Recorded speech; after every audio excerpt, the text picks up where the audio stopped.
ওয়ালটনের মধ্যে অনেক আয়না ঘরও আছে, টর্চার সেলও আছে। এটা হচ্ছে আমাদের পণ্যর অভিযোগ।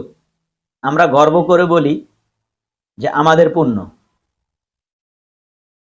এই জন্য আমরা বেশি বেশি করে আমাদের পণ্য কেনার চেষ্টা করি। আসলে ভাই, তারা যে এত বড় জালিয়াতি করে রাখছে আমরা আসলে বুঝতে পারিনি। আসলে আমিও 3টা ফ্রিজ কিনেছি ওয়ালটনের, একটা এসি কিনেছি, তারপর আরো রাইস কুকার, মোটামুটি আমি অন্তত পক্ষে 1.5 লক্ষ টাকার মতো জিনিস কিনেছি, কিন্তু আসলে আমিও মানে কখনো শান্তি পাইনি, ভালো হয় নাই ওয়ালটনের পণ্য।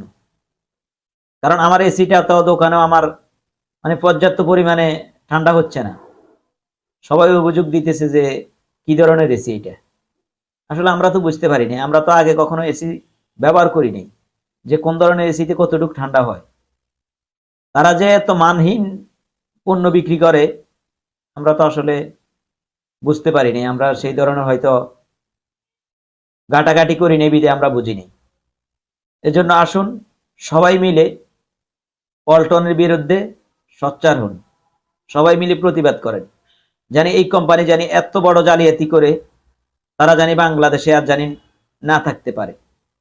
সবাই মিলে প্রতিবাদ করার চেষ্টা করেন। সাংবাদিক ইলিয়াসের চ্যানেলে 20 মিনিটের একটা ভিডিও আছে, দেখে আসবেন।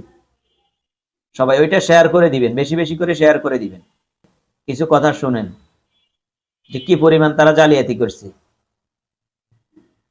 ওয়ালটনের নাকি আয়নাঘরও আছে। বন্ধুর কাছে টিভি বিক্রি করা হয়েছে, টিভি শেষ।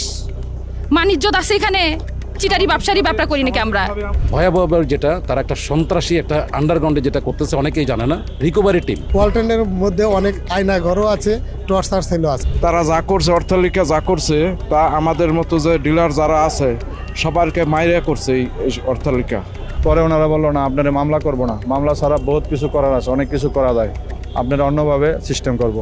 আমি সরকার আমলে তারা আমাদেরকে হুমকি দামকি দিয়েছে, জোর করে আমাদেরকে ব্ল্যাঙ্ক চেক নিচ্ছে।